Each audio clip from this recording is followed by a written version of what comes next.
Are you ready to transform your pool into a stunning oasis? At Mainland Pool Service, they're a family-owned business committed to keeping your pool looking pristine all year round. They believe that pool care should be proactive, not reactive, which is why their skilled team handles everything from routine cleaning to complex issues with precision. They prioritize clear communication and personalized solutions to exceed your expectations. Join the Mainland Pool Service family today and experience the difference their expertise and dedication can bring to your relaxation retreat. MainlandPoolService.com.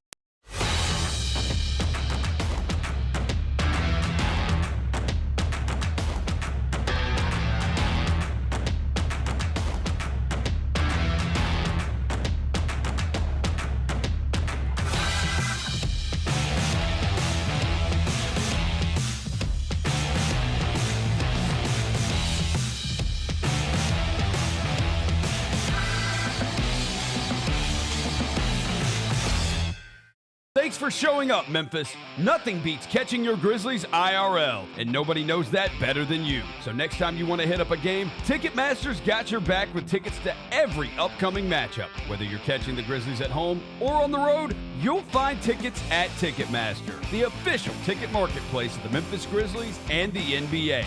Keep putting that jersey collection to use and get Grizzlies tickets today. There's no better brag than saying you saw it live. See you courtside again soon, Memphis.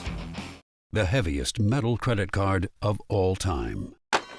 Rumored to be one of only 18 in existence. Plated with the very same tungsten that forged the International Space Station. And wielded at business dinners like a samurai sword. It's a classic corporate power move. But the real power move? Having end-to-end visibility on your most critical shipments. FedEx, the new power move.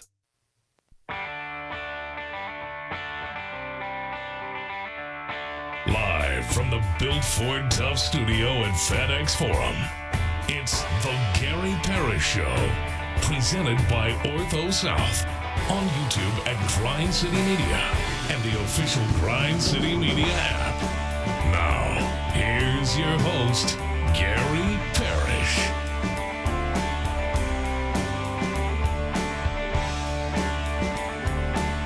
All right. I'm here. My name is Gary Parrish. I'm speaking to you from Midtown Manhattan, New York City. Bennett Doyle back in Memphis producing the program. Glad he's with me. Glad you're with me. Hope you're getting through the day best you can.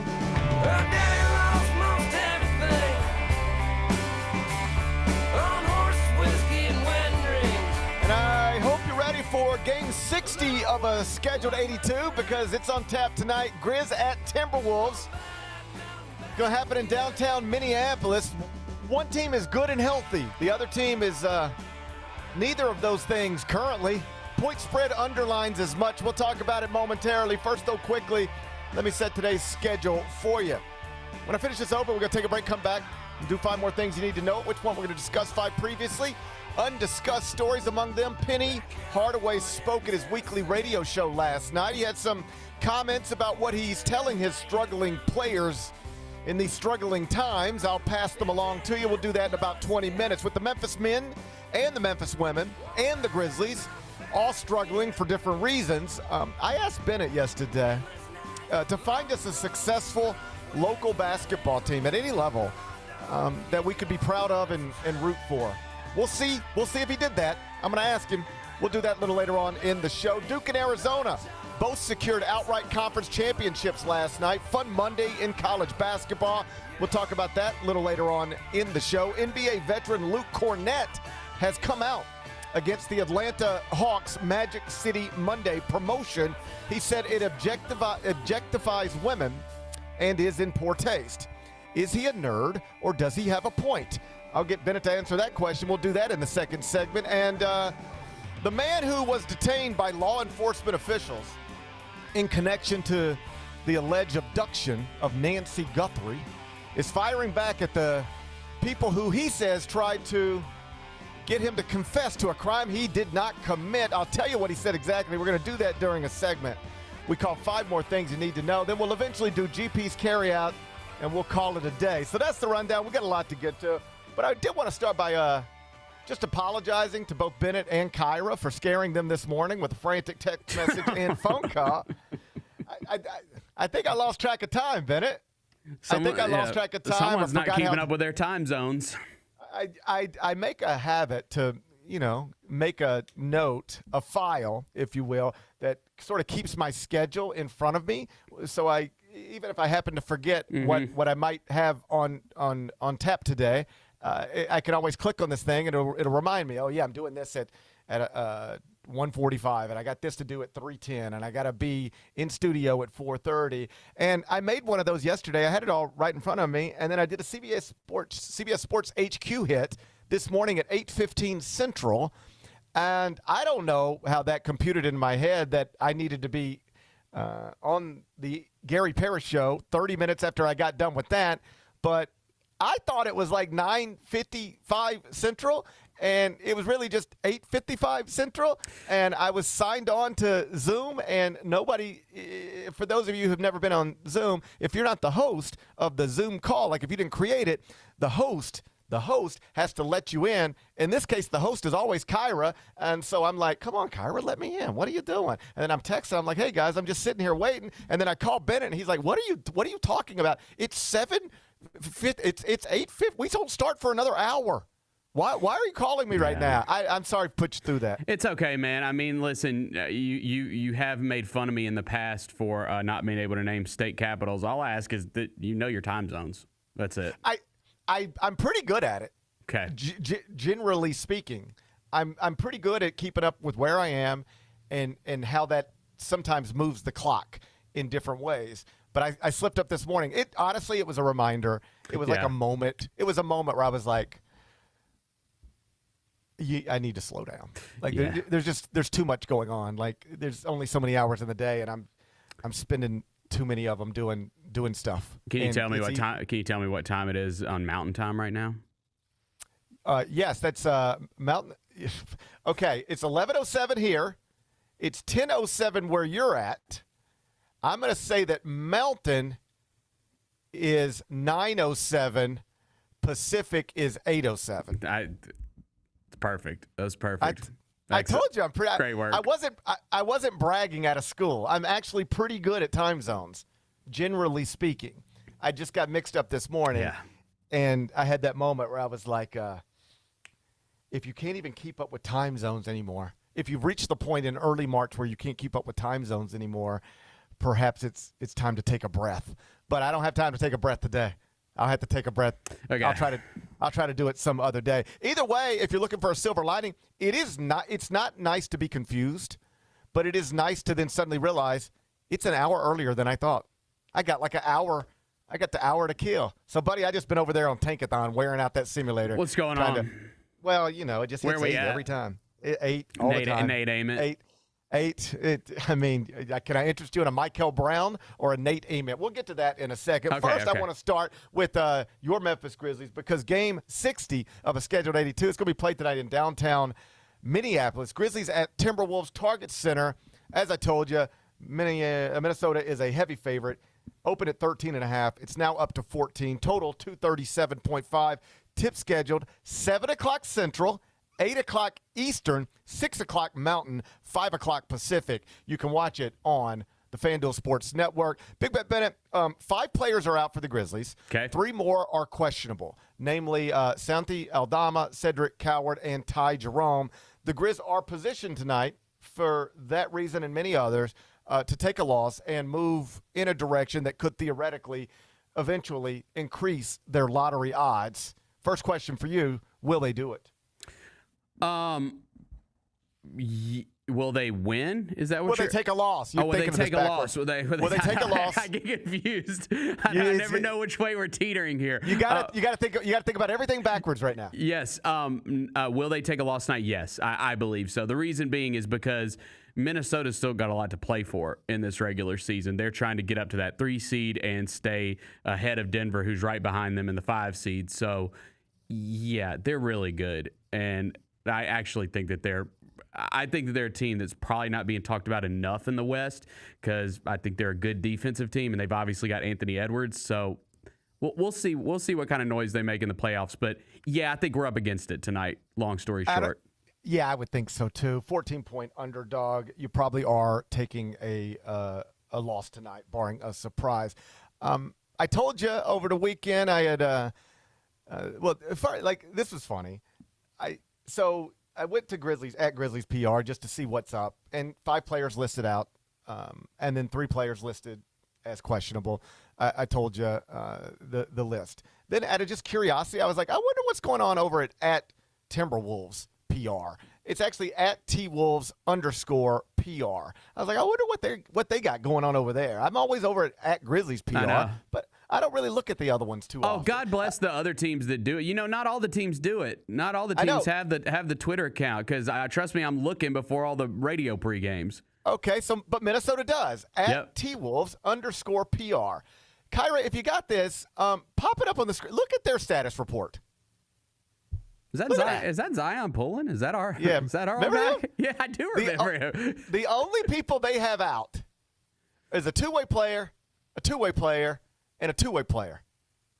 What that implies is everybody else is healthy. Yeah, that sounds awesome. Have you ever seen a status report like that? Not in a long time. Not a long time. I've never seen a status report. That's the most amazing-looking status report I've ever seen. That's pretty good. I mean, maybe it's why they're in the position that they're in. Honest to God, I would like somebody to look this up, if possible. When is the last time the Grizzlies had a status report that looked like that? Everybody's healthy. Every full-time player is healthy. The only outs are two ways. Okay. I'll do some digging. How long has it been since a status report looked like that connected to the Grizzlies? Years, right? No. I want to say we got one last year. For some reason I remember this. I'll ask Jess, but I for some reason I remember us getting one, and I think it was last season, and being like, "Oh my God, like wow, this is crazy." If we ever get a status report like that, I'm gonna do some digging. If we ever get a status report like that, I'm going to pin the tweet. I don't pin tweets. Do you pin tweets? Sometimes people pin tweets. Do you pin tweets? No, I do not. I don't think so. I don't think I've ever pinned a tweet. But if we ever get a status report like that from @Grizzlies PR, I'm going to pin it. Good. I'm going to pin it, and I'm going to celebrate it. As you know, the Grizzlies are 23-36. This is game 60. They're slotted 8th right now in terms of lottery odds for the 2026 NBA draft. I've realized how confusing this is for some. For most, because as you know, last week there was a blizzard up here in New York. I couldn't get here, so I stayed home. And I don't want to say every minute of every night, because that would be a lie. But some minutes of some nights, I happened to, spend time watching college basketball with my boys, and we were evaluating possible future Grizzlies. My boys have loved Jaren Jackson Jr. They love Desmond Bane. They love John Morant at different points in their life, but they sound like they're ready to move on.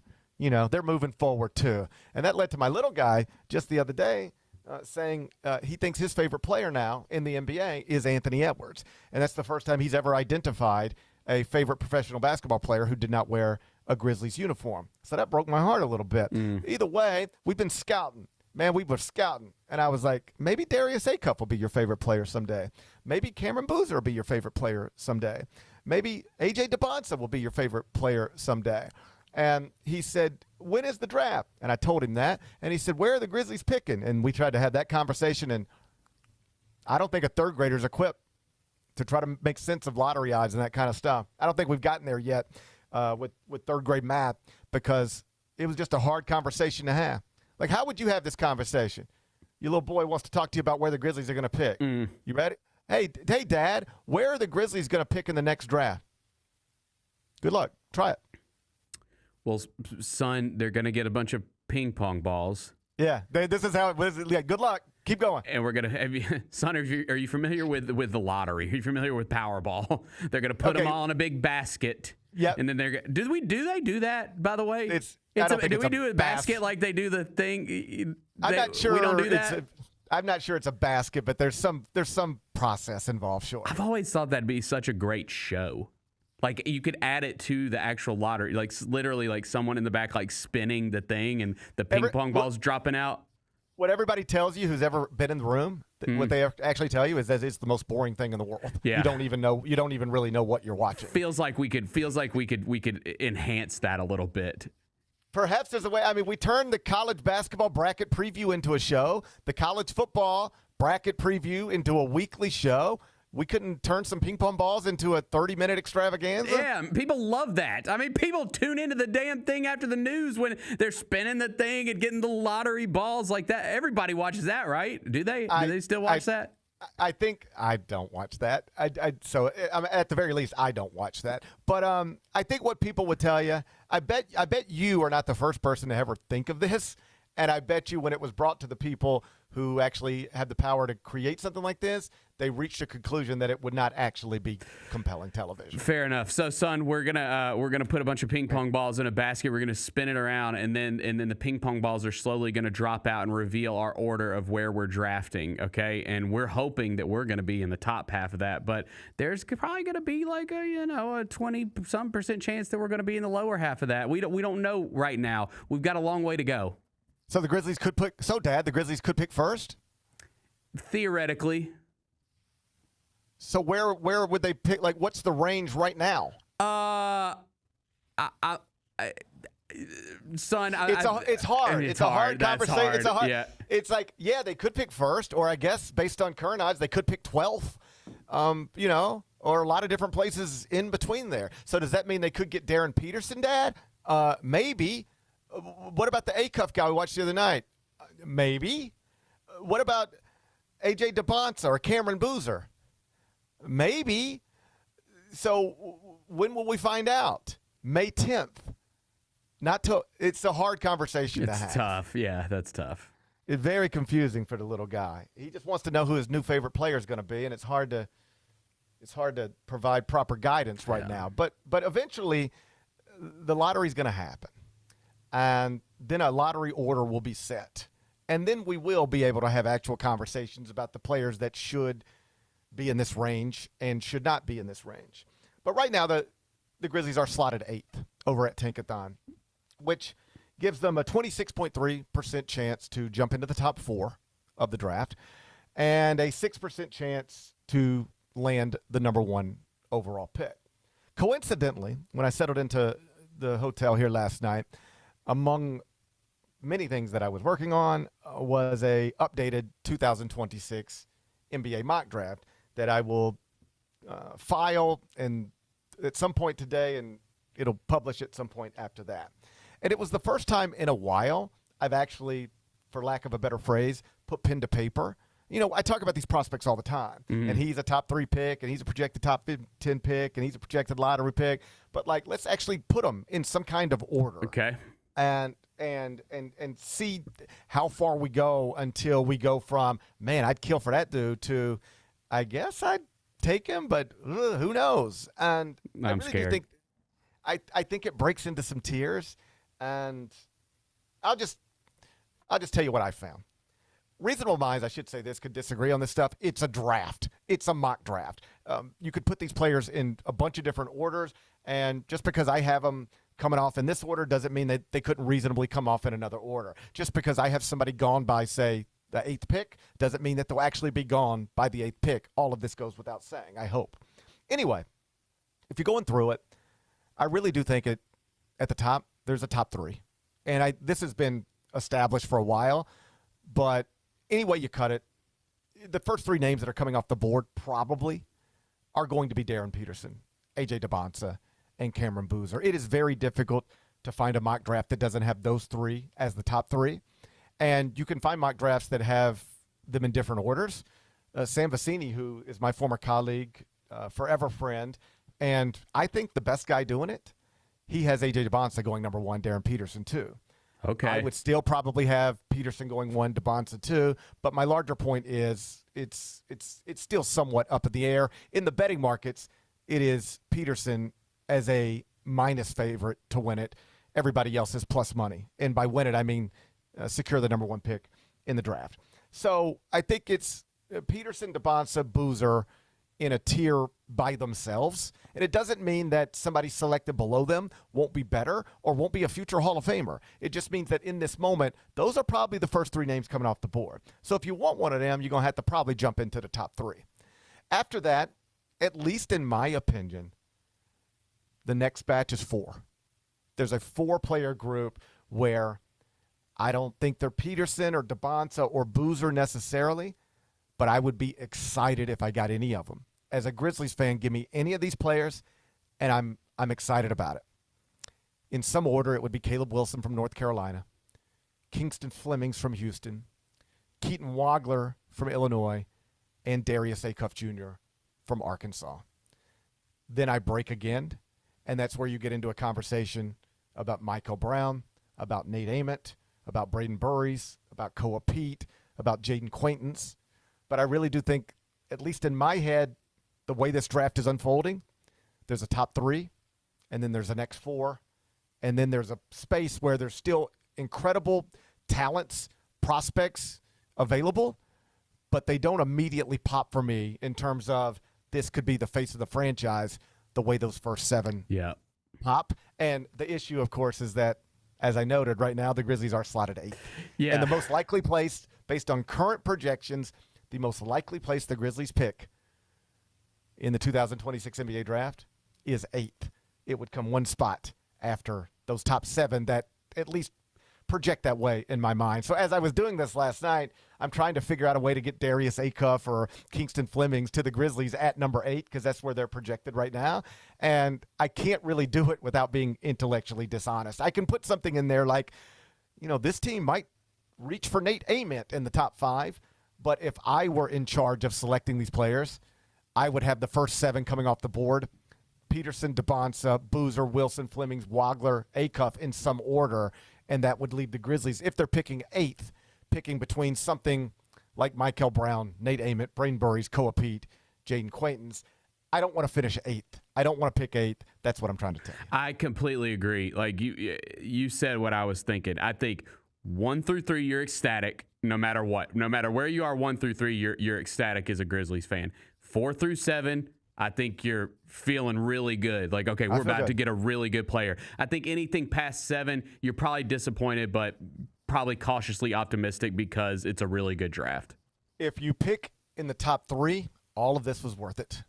If you pick in the top 7, you feel good about things. If you pick 8th or lower, it's just another one of those things where you go, God, I wish we could catch a break.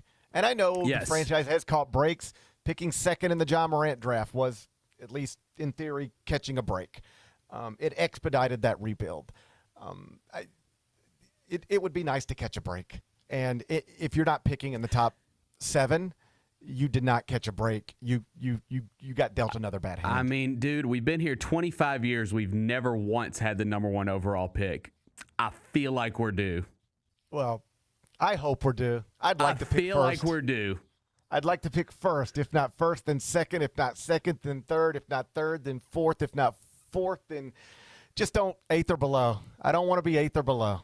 And that's where the most likely projection is right now is 8th. And I think that is where the line gets drawn. There's a line in my head between 7 and 8. Not everybody's. Some people have Nate Ament going in the top 7 and Acuff available at number 8. So this isn't a consensus, but in my head, there's a top 3. There's a next 4, and then there's a gap between 7 and 8. So let's hope on May 10th, the ping pong balls, as you say, let's hope they bounce in a more favorable way for the Grizz. Come back, turn our attention college basketball. Penny Hardaway held his weekly radio show last night. He explained what it is he's telling his struggling players in these struggling times. I'll share the message with you. We'll do that next. Gary Parrish Show presented by Ortho South. Kroger shoppers and Grizz fans. Want exclusive last-minute discounted ticket deals texted straight to you? Sign up with the new Kroger Buzzer Beater deal. Fans can sign up by texting Grizz to 636-479 or visit your local Kroger store in the Delta Division and scan the QR code. By signing up, you agree to receive recurring automated promotional and personalized marketing text messages from the Memphis Grizzlies. Consent is not a condition of any purchase. Message frequency varies. Message and data rates may apply. Absolutely amazing. Wells, a rhythm 3. Yes, sir! Exclamation point on this game. Grizz fans, defend your home court from pests with Terminix. Before cockroaches, spiders, and mice show up, Terminix it with our pest-free 365-plus year-round protection plan. Visit Terminix.com today and enter code SAVE50 at checkout to save $50. Terms apply. Go Grizzlies! The The long goodbye begins. A very special evening with Journey. Final Frontier Tour.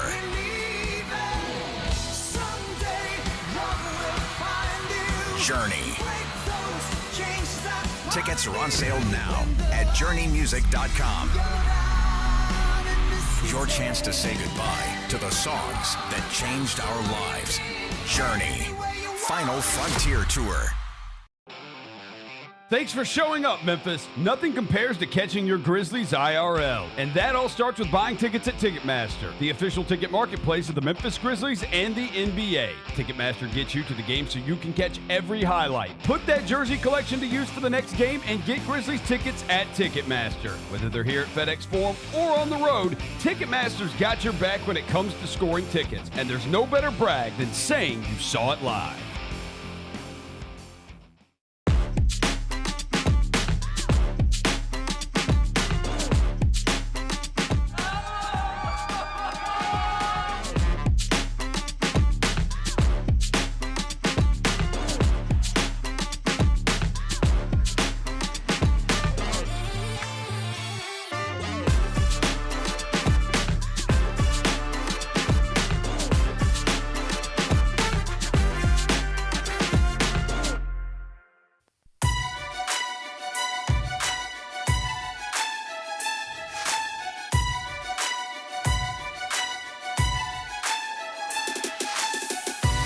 Orthopedic injuries can be unpredictable, unforeseen, and unscheduled.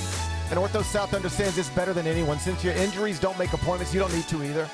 And that's because Ortho South welcomes walk-ins during the weekdays and the evenings, and even on Saturdays. So next time an unforeseen injury makes an unscheduled appearance in your life, visit orthosouth.org to find your nearest urgent care location. Just walk in, and Ortho South will take care of everything, especially you. Learn more at orthosouth.org. That's orthosouth at orthosouth.org.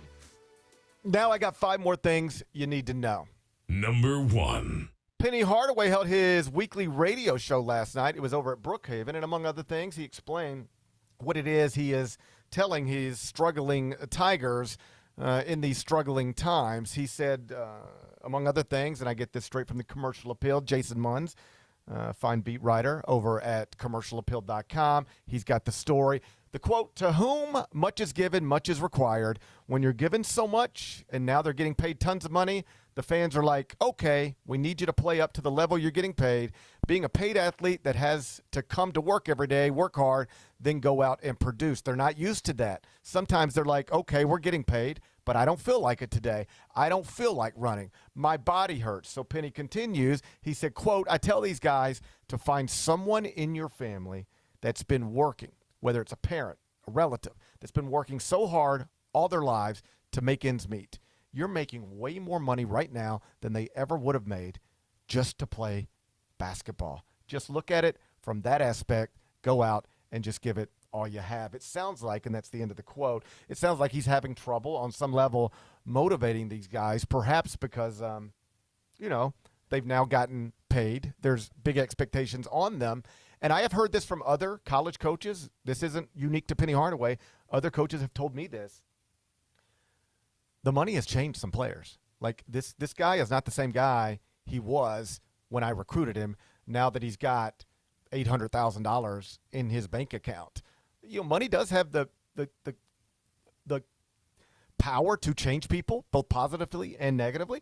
And I have heard this from some basketball coaches over the past couple of years, that once the players have become rich, not all of them, some of them just show up every day, just like, Giannis Antetokounmpo was rich, but he still wants to compete every day. It doesn't impact everybody, but I've heard this from multiple coaches. I recruited a guy who came to work every day and worked like crazy, and now he's got a little money in his pocket, and I don't know what happened to him, but he doesn't approach this the same way that he used to. And it seemed on some level like Penny was making note of that last night. Yeah, I've noticed that a little bit myself, specifically in the East Carolina game the other day. I mean, yeah, I get his point. It does, at least for this specific team, does. Go ahead. I'll tell you this. There was a preseason All-American last season. So 2 seasons ago, guy had a great year. and he was at a prominent program, and they brought him back. He was one of those players that could have, reasonably entered the NBA draft, but would have been a second-round pick if he was picked at all. So it wasn't a no-brainer to go. In a different era of the sport, he probably would have gone anyway, like it's just time to get on with it. But in the NIL revenue-sharing era of the sport, he could make a lot of money playing college basketball. So this school made him a millionaire. I mean, like gave him lots of money. And he did not have a great season last season. Certainly not the same season he had the season before. And when I talked to, let's just say, people close to the program, at least one of the things I heard was he's not the same guy anymore. We don't mean he can't make the same shots. It's just like his day-to-day approach to this, something changed when he got that money. He doesn't show up the same way that he used to. And it sounds like Penny is having problems getting his guys to show up every day in that way. Obviously, some of them are well compensated, and that's where he tells them, hey, why is this a fight? Why am I having to beg you to compete, beg you to work? You're making more money than probably anybody. In some cases, this is clearly true. You are making more money right now. In most cases, it's clearly true.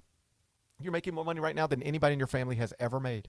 You're making more money this year than maybe your mom has made in the past 20 combined. Why are you fighting me? But that's a real thing. It's a real thing that happens in life. I've heard it happening in college basketball, and it appears to be happening on the Memphis campus right now. Go ahead. Well, when you think about it, man, I think about when I'm a college kid, 19, 20, 21 years old, dude, if I made anywhere close to $1 million, what the first thought in my head would be I made it. I've made it. I'm here. I graduated college, got a job making $45,000 at the Commercial Appeal or whatever I was making, and I was convinced I had made it. Yeah. I went out and bought a brand new BMW immediately. I don't want to say it's the dumbest financial decision I ever made, but it's pretty high up there. Mm-hmm. I mean, but I didn't know how to act. I was young, and I had a fraction. You ready for this? I was young, had two parents, came from a solid home, had a fraction of the money these young people have now, and didn't know how to act, didn't know how to – nothing. I mean, I guess I had a good work ethic, but in terms of handling money or knowing how to spend it or how to say it, I was so financially illiterate. I can't imagine what it's like for these young people to have actual, real money without – I'm assuming in most cases, if they're anything like me, without the understanding and intellect and experience to actually handle it. And it's not surprising to me that sometimes, just like what you said, it seems like it sort of echoes what Penny was suggesting last night. Sometimes you hand these young people a lot of money and they don't respond to it well. It doesn't actually motivate them to go prove that they're worth it. It softens them up a little bit, and suddenly the work ethic and stuff isn't there. You see this in professional sports sometimes too. Somebody signs a $200 million contract and suddenly the work ethic isn't there anymore because they could never be productive again, and they're set with generational wealth. And so this thing that Penny said that he tries to remind his players of, to get them out of these ruts, to get them back on track, to refocus them, hand to heart, it's the same type of thing I try to tell myself all the time. Every time I get frustrated, when work gets overwhelming, when, like today, I'll just skip it because sometimes I get a little self-conscious, talking about how overworked I can be sometimes, because I recognize I have a wonderful life and a million people would trade with me. But the work does get overwhelming sometimes. I get tired. I get stressed. You never feel like you're caught up. It's just a constant chase every day. And there are times where you get the next text message and it's like, hey, can you do this at this time? And it's like, shit, I guess, but I'm drowning over here. And then I to snap out of it, I same thing Penny said he tells his players. I say it to myself. I don't have anybody to say it to me, so I have to say it to myself. But it's like, all right, yeah, this is a lot, and you look tired and you sound tired. But, man, there was a time where if you would have told yourself or somebody would have told you, this will be your life, this will be your home, this will be how you're compensated, and these are the things you'll have to do. And it'll be a lot, but will you take it? Of course, you'd kill for this. I'm so lucky. I shouldn't be. It's a miracle that I get to do the things that I get to do for a living. And so every time that I get overwhelmed, I try to deliver that same message Penny is delivering to his players to myself. Be tired, be stressed, but don't ever lose sight of the idea that there's a whole world out there filled with people who would trade with you in a second. You're actually pretty lucky. And if I got to beg you to do the job that you're being paid to do very well, then that probably means there's something wrong with you as opposed to the alternative.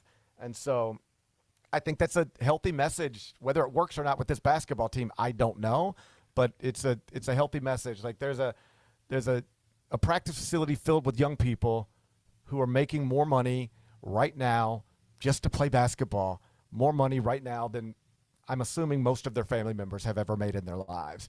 And yet the whole place, it sounds like, is a sad scene these days with the losses piling up and the criticism coming. And who knows if they can pull out of it. There haven't been many encouraging signs lately, but I thought that was interesting to hear those words coming from Penny Hardaway last night's radio show.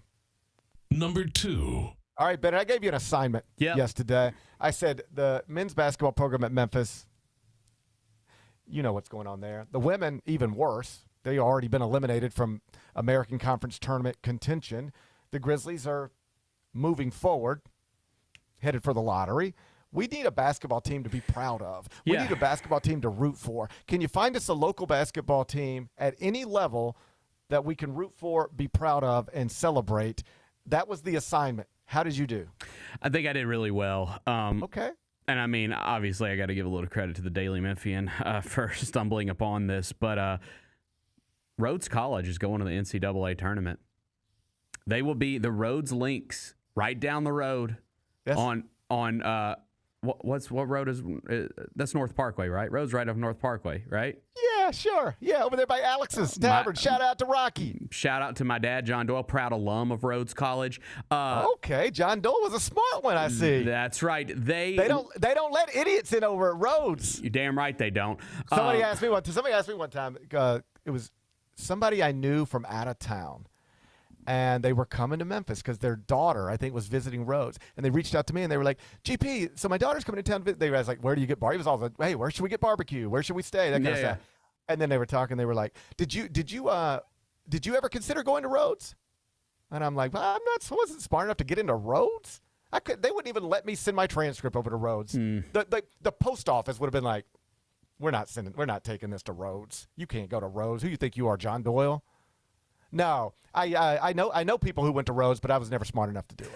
So the Rhodes Lynx will be competing in the NCAA Division III men's basketball tournament coming up. I don't know when exactly we're starting this thing up. I don't have a date. Bennett, but okay. Well, let me tell you all you need to know right now. Okay, There's only one thing you need to know right now. Let me tell you what it is. It's that today. I think we already have a bracket. Can you give me the bracket, Bennett? Yeah, I got the bracket right here. We're playing Roanoke. Oh, Roanoke stinks. Yeah, we're playing Roanoke in our first round matchup. They're 22-6. They captured the ODAC championship. But that's a weak league. In the bracket, everybody knows Roanoke comes from a weak league. In the bracket with Rhodes will be Roanoke, Emory College, and the Mississippi University for Women. Which the Mississippi University me a little for bit, women are going to be in the men's basketball tournament. The new chicken bacon ranch street chalupa is a Taco Bell. You can't get just one. That's interesting, isn't it? What was that? That sounded great. Yeah. I think if I got a scholarship offer from the Say it again. The Mississippi University for Women. Yes, they are 17-10. They will be in, I don't know which region this is exactly, but they will be in the bracket with Rhodes and Emory and Roanoke. I think if I got a scholarship from the University of Mississippi for Women, or whatever it's called, as a male basketball player, I'd say I just can't do that. It's just going to get confusing. People are going to ask me where I play basketball. This is the way I would envision this going my whole life. They'd be like, hey, GP, so you played college basketball, right? And I'd be like, yeah, I played college basketball. And they'd be like, where? And then I'd tell them, say it again, what's the name of the school? The Mississippi University for Women. And then this is what then they'd start laughing at me. They'd be like, you played basketball at the University for Women. You played men's basketball at a university for women. I just think I'd get made fun of. I wouldn't do it. To each their own.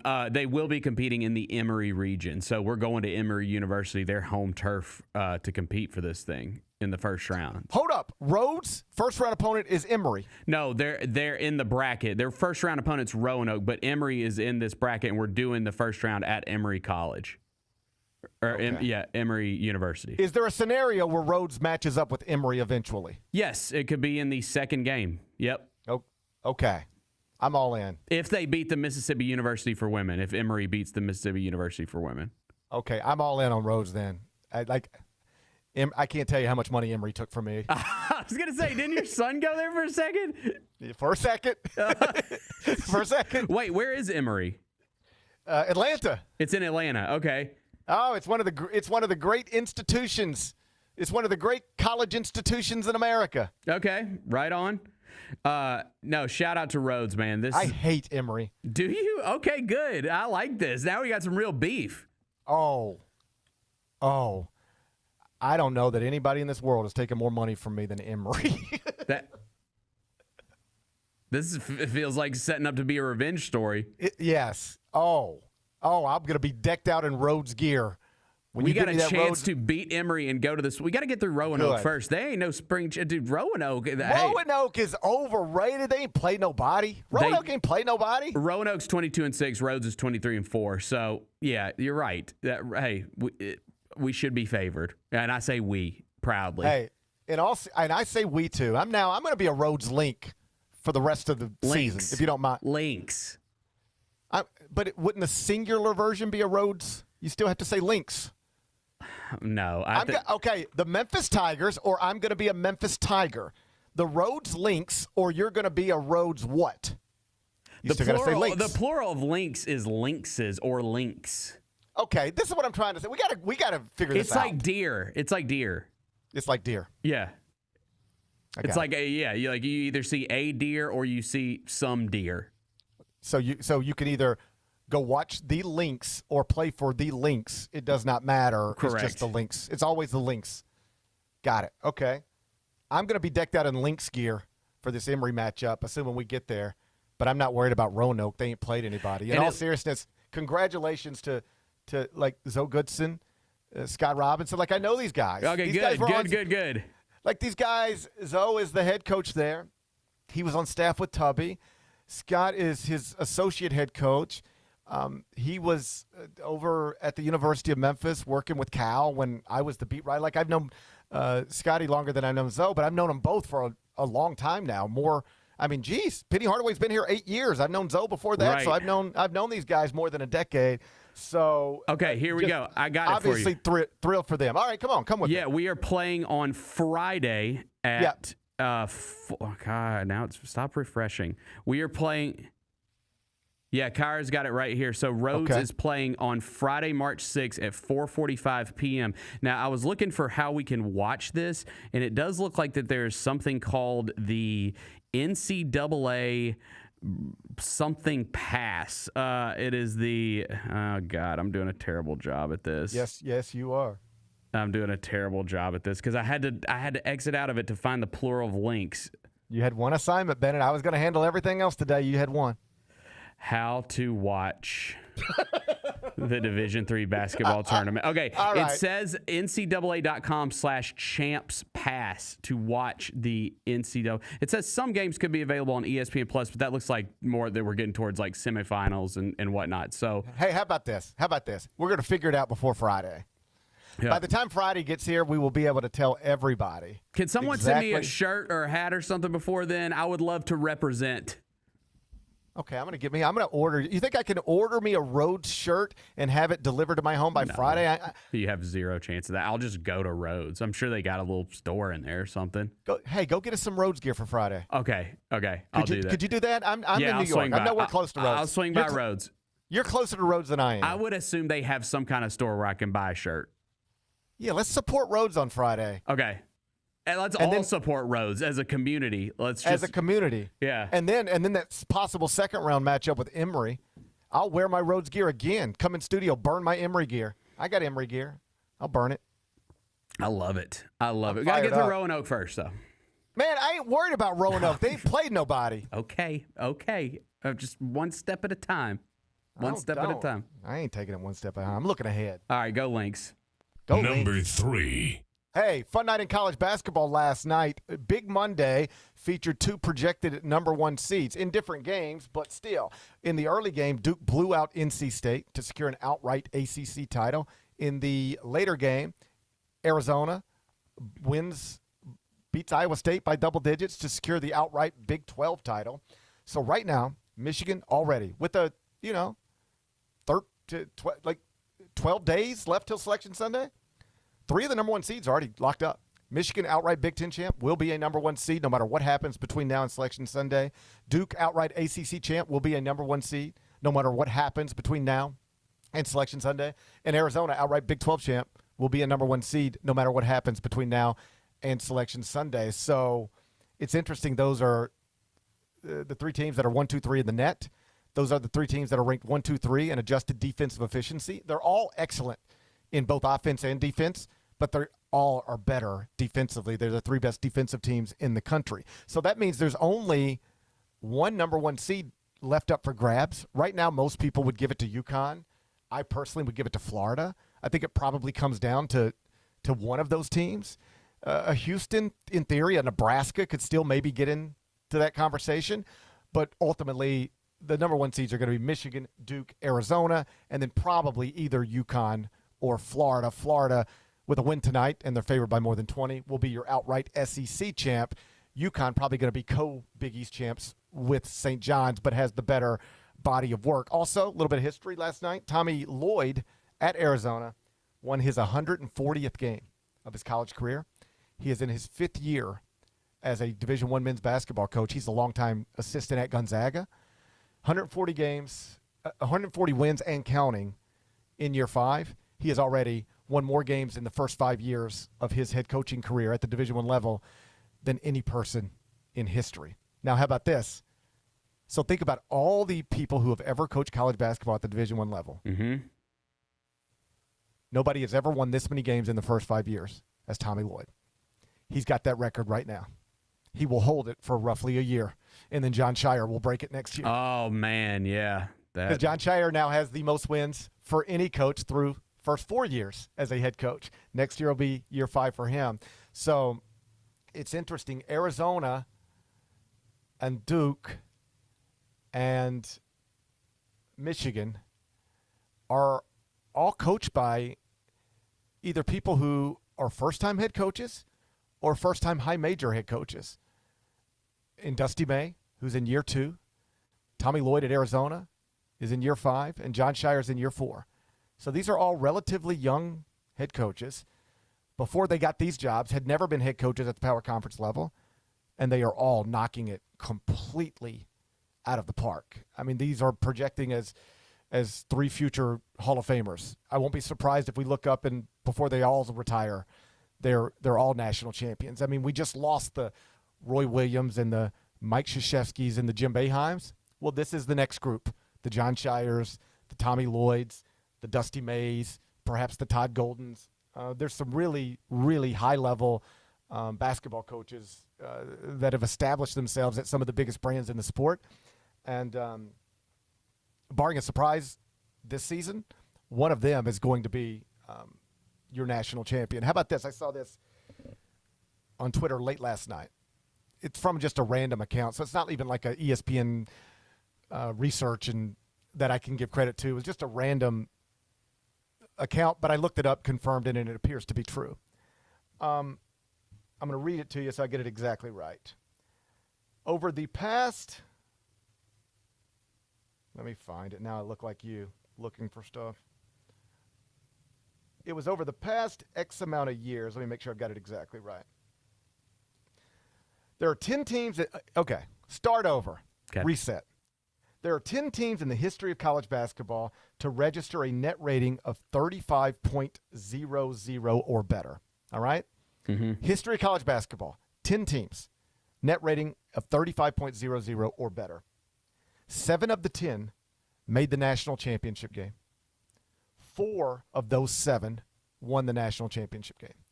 So 40% of the teams that have ever had a net rating like this have gone on to win a national championship. 70% who have ever had a net rating 35 or better have gone on to play in the national championship game. Right now, there are 4 teams that have that, a net rating of 35 or better. It's Michigan, Duke, Florida, and Arizona. The teams I have 1, 2, 3, 4 in the top 25 and 1 right now. This is the point. Barring a surprise, your national champion's coming from right there. Obviously, it could come from a lot of different places, but what history tells us is that barring a surprise, the team that's holding the trophy on the first Monday night in April, it will either be Michigan, Duke, Arizona, or Florida. Number 4. Luke Kornet decided to speak up. He decided to take a stand. He says, here come the fun police. The Atlanta Hawks Magic City Monday promotion, where they will celebrate during an NBA game Atlanta's iconic adult entertainment club. It's a strip club. It's called Magic City. Luke Kornet says that is disrespectful to women. It objectifies them. And the NBA should not be condoning this, endorsing this, or even allowing this, given that we are supposed to be a family-friendly league. Is Luke Kornet a nerd, or does he make a good point? I mean, look, point taken. I get it. Point taken, Luke. But, like, can we not have a little bit of fun? I mean, my God. The world is burning down. Can we not just have a little bit of fun, for God's sakes? Like, what's the big deal? Obviously, I am not offended by Magic City Monday. Obviously, I want the hoodie or the shirt or whatever they're giving away. Obviously, this doesn't bother me at all. All right? In fact, when I heard it, I laughed. And I was like, well, that's creative. I'm not offended at all. I understand where Luke Kornet's coming from, if I'm being honest. And sometimes I have to detach from myself and try to look at things from another person's perspective, even when I don't share that perspective, to try to understand it, because I can have a blind spot for this stuff. I hear Magic City Monday, and I just go, oh, that's funny, ha, ha, ha, ha. Like, I'm offended in no way. I would have no problem taking my family to Magic City Monday Hawks game to celebrate it. I wouldn't be like, we can't take our kids to this. That's not me. I'd be fine, comfortable. We'd laugh about it and have a good time. But, and this is where youth sports has sort of helped with me. It forces me to be around people who don't think like me. It forces me to be around people who don't share the same opinions I hold, who don't vote the way I vote, who don't worship the way I worship, anything, any number of things. And I had this thought when I read the Luke Kornet story. If I went to baseball practice, my little guy's baseball practice tonight, and told them, hey, guys, I've got free tickets for the whole team. I work for the Grizzlies. I got free tickets for the whole team. And next Monday, they're doing Platinum Plus night at FedEx Forum to celebrate Memphis's iconic adult entertainment venue from years past. R.I.P.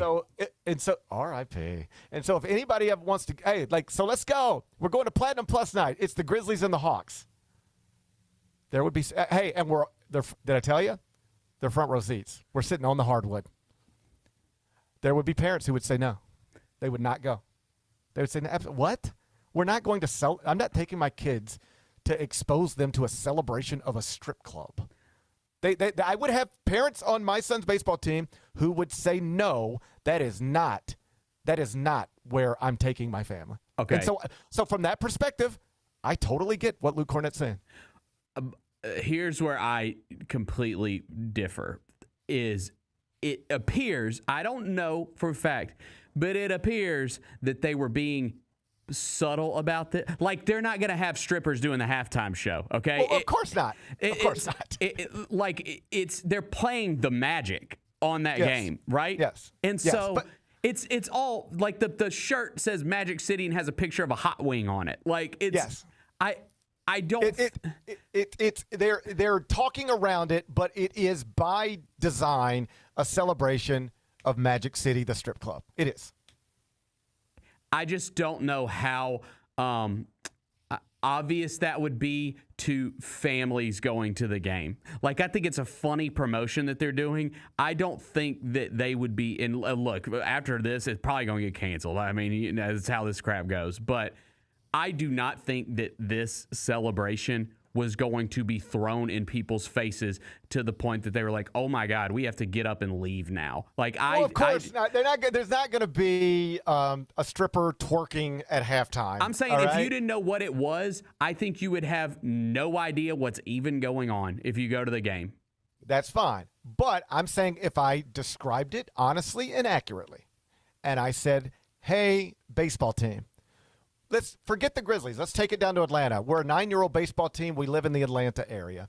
I work for Hawks City Media, and I have tonight stumbled into as many free front row tickets as we need for Magic City Monday, Magic and Hawks.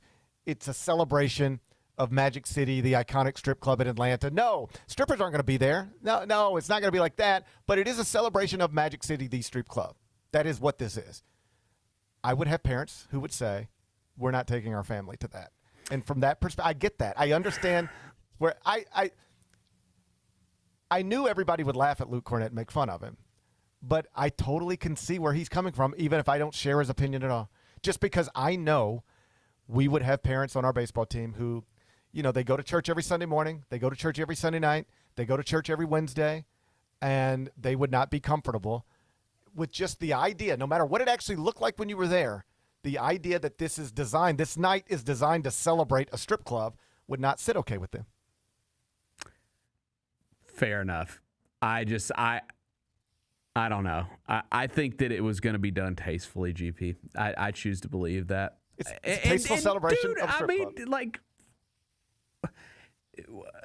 just look at popular music that our kids are exposed to. Like, come on. Like, listen, you and I are on the same side. I know we are. Go ahead. I would take my kids to Magic City Monday. I would take my kids to that game, and we would laugh about it. My kids also listen to the new Baby Keem album, unedited. Okay? Even I play the edited. Okay? I mean, it's just we just focus on what words we can't say and what words we can say, and we're doing okay with it. We're doing okay with it. But see, I'm not the problem here. I'm not. If somebody came to me and said, "Hey, GP, you want to take your boys to Magic City Monday?" I would say, "Yes, let's do it. That sounds like a blast. Let's go." I just know if I said that to other parents that I actually spend time with and I eat lunches with and I shag balls with, I know that they would not be comfortable with this thing. And I think that's the point Luke Kornet was trying to make. And that's a reasonable point to me. Do you think the NBA will step in or the Hawks will reconsider? I hope not. I hope not, because I would be willing to bet that everyone that leaves that building on March 16th will not leave that building thinking, my God, that was extremely inappropriate. I just refuse to believe that. Like, it's funny and we're laughing at this. Is still an NBA franchise. Like, they're going to go about this in a very safe and tasteful way. It's fine, but here's a point I saw some other people make. Would an NFL franchise even attempt to do this in the exact same way? No. I don't know. What NFL franchise would do this? The Falcons? Okay. Proof being, they never have. They never have, and I don't think they would. I think the NFL would squash this. And the NBA won't. And I'm not even saying who's right or who's wrong, but I think when somebody makes the point, you would not have an NFL franchise do this. I think that's probably true. At the very least, I hope it doesn't get canceled. At the very least, we can speak factually. An NFL franchise has never done this. Maybe an NFL franchise would. I guess there's no way to know for sure. But somebody suggested on social media you would not see an NFL franchise try something like this because the NFL would squash it. And I tend to believe that's probably true. Hey, we'll see what happens when we get here. We'll see what happens, yeah. It's March, what's the date? March 16th? I believe March 16th when they play the Orlando Magic. All right. Well, we look forward to that. Yeah. Number 5. The Arizona man who was detained in the Nancy Guthrie investigation is firing back at all the cops involved, insisting the whole thing felt like a, quote, fishing expedition to pressure him into confessing to something he says he did not do. You remember Nancy Guthrie? Dude, the reason that I sent you this morning is because there was like a video going around of Savannah and her siblings like going to the memorial that they've done kind of out front of her house, and it's just like it looks like 3 people going to a funeral because I mean I think they've kind of, I'm not putting words, but I think they've kind of accepted like what that she's probably gone. Like it's been crazy. a month, Yeah, and I imagine the other thing I've sort of noticed is like when this first happens, it's the biggest story in our country. And then it just goes away. We've all just moved on. Because there's no resolution and no updates, really. Oh, and like we bombed Iran. That's fair. The news cycle is pretty wild these days. Yeah, the former president, happening. A former president and former first lady are testifying about or answering questions about Epstein files. The current president is bombing Iran and not doing a great job of explaining why. And so we've just sort of moved on. And I just sort of had this thought as you sent me the story, like that poor family. Like I really do think having the worst news is, people talk about closure all the time. Like there's no closure for these people right now. And I can't begin to assume how I would feel in their situation because I guess you don't know till you're there. But there's a part of me that, like, the worst news would almost be better than the uncertainty. Like, at least we're not – like, right now they wake up every day on some level still hoping for a miracle. And that must be torture, waking up every day hoping for a miracle that you never get, hoping for a development that does not come, praying for a miracle when you know the odds are stacked against it. And meantime, when this first happens, like it's all anybody's talking about. It is like leading actual newscast. Now, in fairness, it probably shouldn't have been. Like I know why it did. It's because a very famous woman's mother was allegedly abducted in the middle of the night. So that's always going to be, page 1 news and lead newscast and all that stuff. But there's a counter argument, and I saw some people make this argument like, hey, it's sad. It's sad. But like one woman's mother disappearing ain't that big of a story in a nation of this size. We should be focused on the stuff we should be focused on, not this family tragedy that is obviously sad, but not worthy of real national headlines to this degree. There was that point being made at the time. Either way, regardless of what anybody thought about it, it was in your face nonstop. Right. And then Epstein stuff, war, like it just sort of gets pushed a little bit. And now I wonder how that must feel. Like I'm projecting a little bit, but it's like you turn on the TV if you're Savannah Guthrie 3 weeks ago, and it's nothing but you and your mom, and can we find mom, and everybody's praying for mom, and everybody's worried about mom. Yeah. Now you wake up and it's March 3rd, and I can't tell you the last time I saw Savannah Guthrie on my television. Like I keep a television on in my room here, and it's a lot of Trump, Clinton, Epstein, Iran stuff. It ain't we ain't dealing with Nancy Guthrie anymore, and yet this family's still waking up every day, hoping for a miracle that seems unlikely. And now you got TikTok dancers doing dances in front of that poor lady's house. Have you seen that? Bro, there was some video that made the rounds today of this, I guess she's gone viral on TikTok a couple times, just like doing like TikTok poses in front of her house. I'm like, come on, man. I mean, do you have no shame? Nothing surprises me anymore. Like there's nothing you can tell me that surprises me anymore. Like can you believe these people did this thing? Yeah, I guess so. It's wild. It's wild. But yeah, man, this seems like I can't believe it, because me and you both sat here the day after this story broke up, and we're like, yeah, they'll find her like within the next 24 hours, and it just sounds like this is just gonna go on as like a unsolved case. I had no idea if they would find her alive. Right. If they'd find her well. Resolution. You'll know what happened one way or another, and like. Then they got the guy on the camera, and I'm like, okay, well, this is... They're going to trace him. Yeah, they're going to find him quick, yeah. No. It's just we appear no closer to a resolution today than we did 10 days ago, 20 days ago. What a nightmare. Yeah, man. What a nightmare. Wow. The poor family. Yeah. Anyway, the point of this story that you sent me was the cops don't seem to... I don't want to say they don't know what they're doing, but they like this man was like, I don't know Nancy Guthrie. I don't know Savannah Guthrie. I don't watch the Today Show. Next thing I know, I'm getting questioned, and it's like they're trying to get me to admit to this. Right. They're like, we know what you did. We know this. We know that. You don't know anything. It's just like randomly I saw this video come across Twitter or Instagram or somewhere the other day. It's an old video. I don't know why. I have no idea why it popped up on my screen other than I watch stuff like this sometimes, and I guess the algorithms figure that out. But it was the same type of thing. This guy gets pulled over, and the body cam footage is on the internet because this has apparently become a story. And the officer's like, you know why I pulled you over? He's like, no. He's like, you ran a red light. He's like, which one? This one or he's like, the one back there. He's like, okay. He's like, license, registration. He's like, okay. He's like, you had anything to drink tonight? Guy's like, no. He's like, oh, can you get out of the car? He's like, I can get out of the car. He's like, I want you to take a sobriety test. He's like, I'll get out of the car, but I'm not taking a sobriety test. And the cop's like, well, you need to, or I'm going to arrest you. He's like, why would I take a sobriety test? On what basis are you asking me to take a sobriety test? That I ran a red light?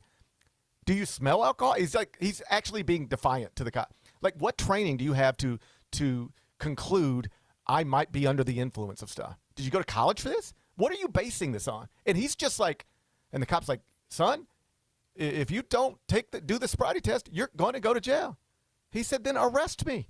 And then I'm going to go down there and I'm going to blow in your little thing and it's going to be 0.00. And one day you're going to have to explain why you detained me. I haven't done anything.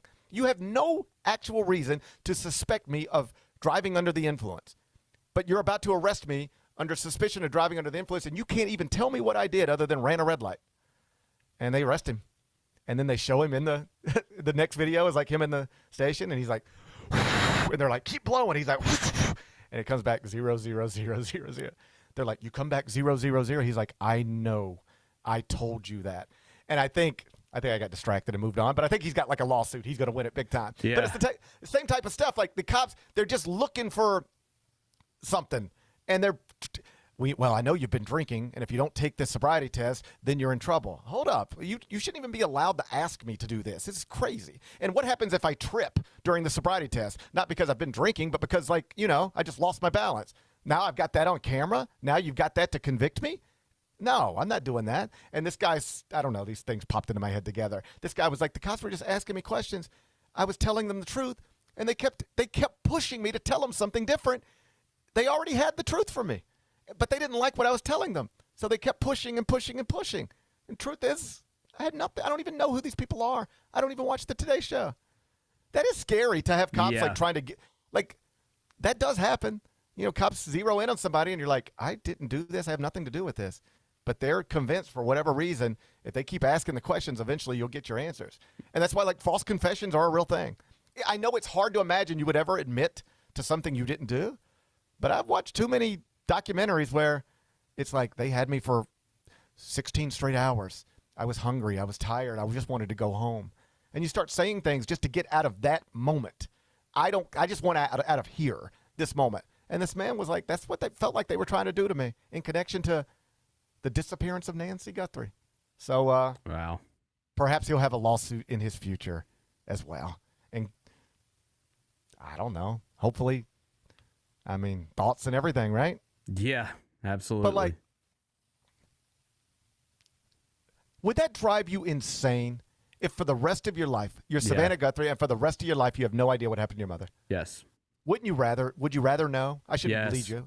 I would rather know. I would rather just somebody come to me and say, we know what happened. Yep. And now we can tell you, and we're sorry. I think I would rather have that closure than have to spend the rest of my life waking up every day wondering, is today the day a miracle comes? Because I told you, we both watched that documentary on Amy Bradley. She disappeared off a cruise ship. And it was a weird documentary because typically these documentaries, like these real life crime stuff, there is a resolution to it. Like you get to the end and it's like, and here's what happened. And you get to the end of the Amy Bradley documentary and it's like, nobody knows. People have theories, but they don't know. Right. And the poor family, you talk to the mom and the dad, and this little girl, you know, she was a young woman when she was when she disappeared for whatever reason. And she was driving like a little car, like a little Mazda Miata or whatever. And like the family still has that. They still have it in their garage just in case she ever comes home. And like, you know, obviously if she comes home, you don't want a car from the 1980s.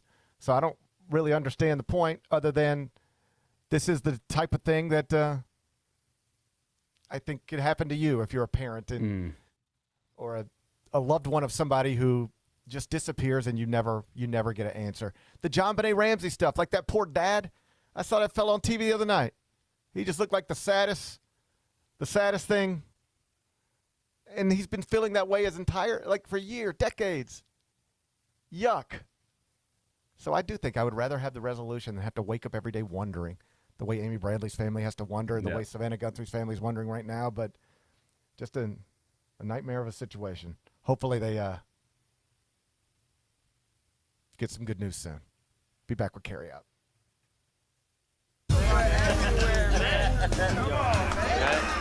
Now that's the new edition way. I feel like there's another level we can take it to. What you think, Mike? 2 steps ahead of you, Slick. What's good, bro? What you doing, man? I'm in. Woman, you don't even know what I'm getting ready to ask you. Here's the vision. All 3 of us on the same stage every night. Gonna be crazy. No barriers, no separation. It'll be like 9 kings and a queen. The next level starts now. Fridays at FedEx Forum just got a whole lot more fun for the family. With the Family Friday ticket offer, a $35 game ticket gets you a $10 food voucher and access to pregame shoot-around. Additionally, for every 4 tickets purchased, you get an autographed item from the Grizzlies vault. Capture moments that last a lifetime for birthdays, youth groups, and other family-friendly celebrations. Visit Grizzlies.com/Friday to grab your tickets today.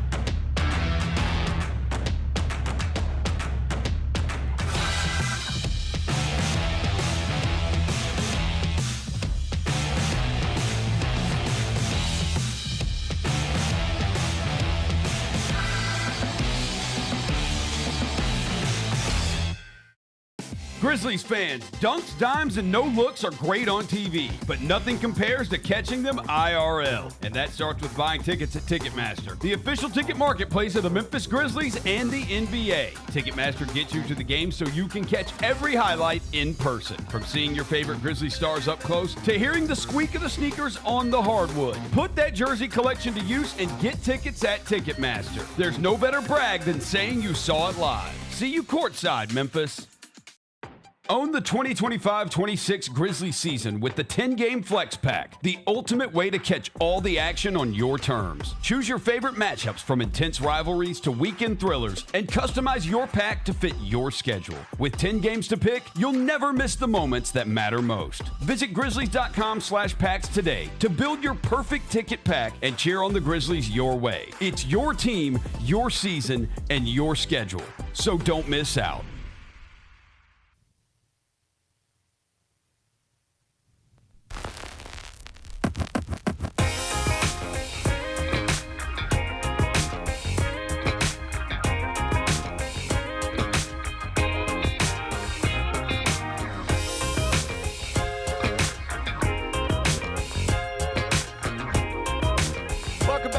Parrish Show presented by Ortho South. Let's wrap this up with GP's Carryout.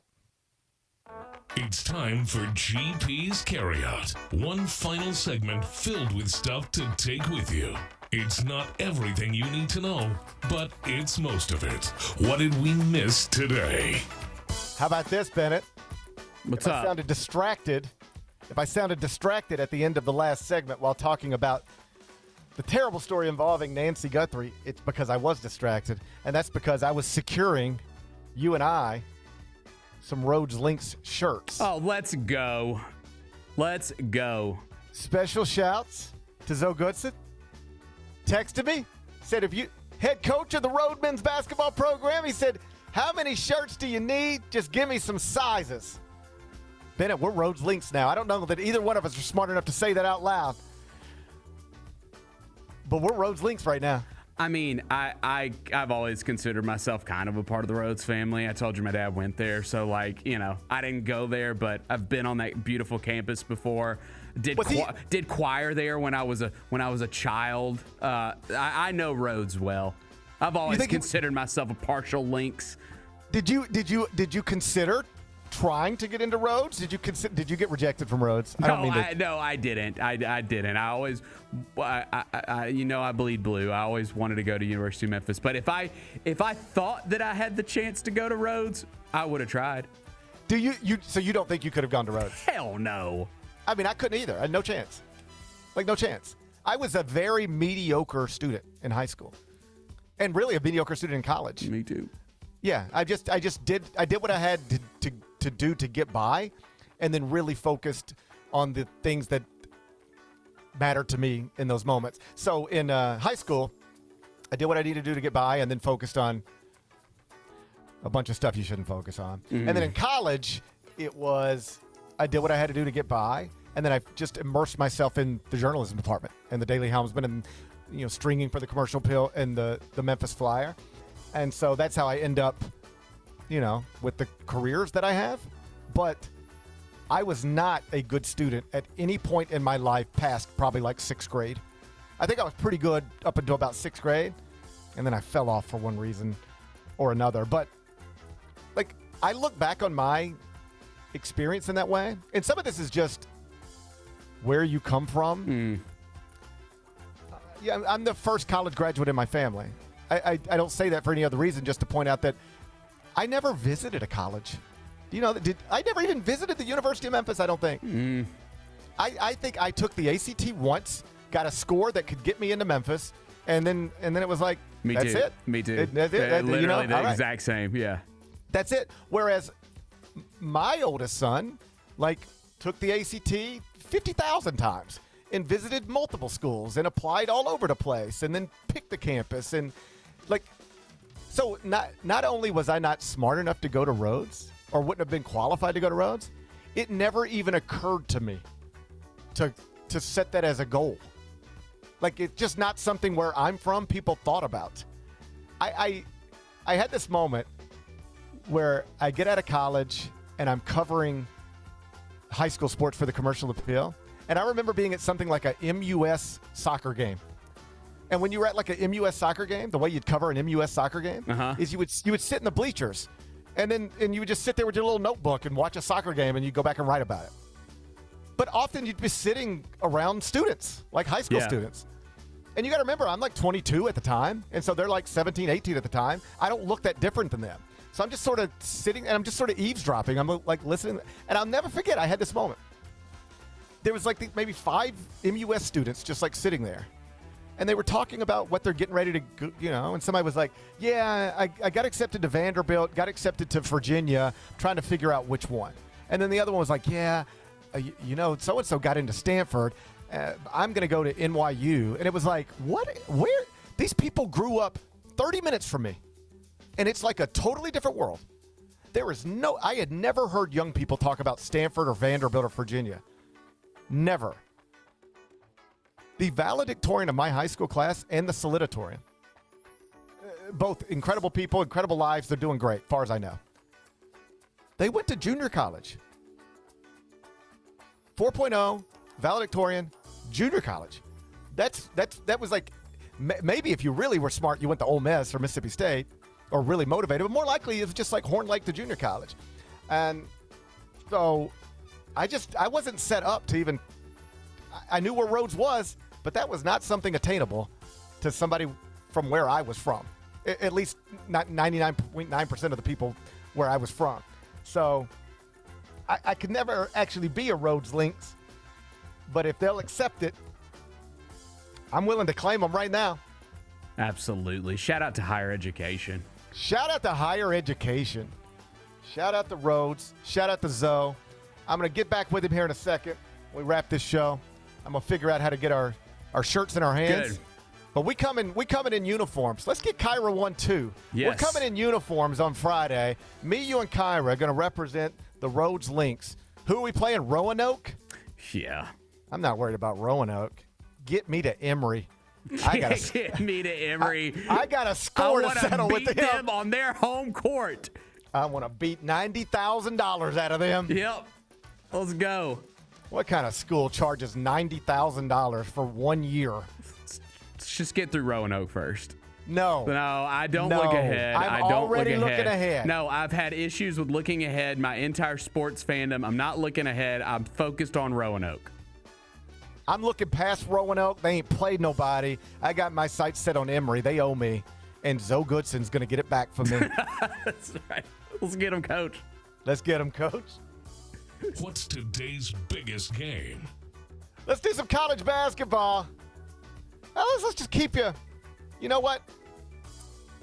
Let's take you to Gainesville. Okay. That's where Florida, currently ranked 5th of the AP poll, 4th in the top 25 and 1, is hosting Mississippi State 7 o'clock SEC Network.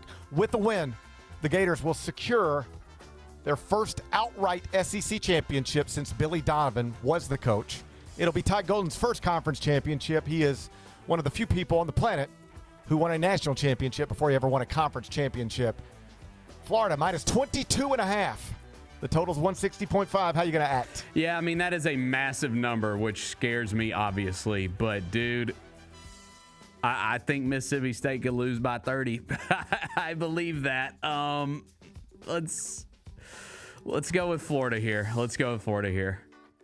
Bennett says take Florida, lay the 22.5. Tip tonight, 7 o'clock. You'll be able to watch it on the SEC Network. What are we watching on TV? A new season of Formula One Drive to Survive has dropped. This is the 8th season. Have you ever watched that on Netflix? I have. Is Kim Kardashian in this season? I hope so. Sounds like she's doing it with Lewis Hamilton. Yeah, I think they've gotten really close recently. I have not watched the show, but I've heard it's amazing. Everybody I know who watches it loves it. I know people that it's literally turned into F1 fans just because they watch that show. So maybe I'll give it a try. I've never watched it. I will flip on a big F1 race every now and again.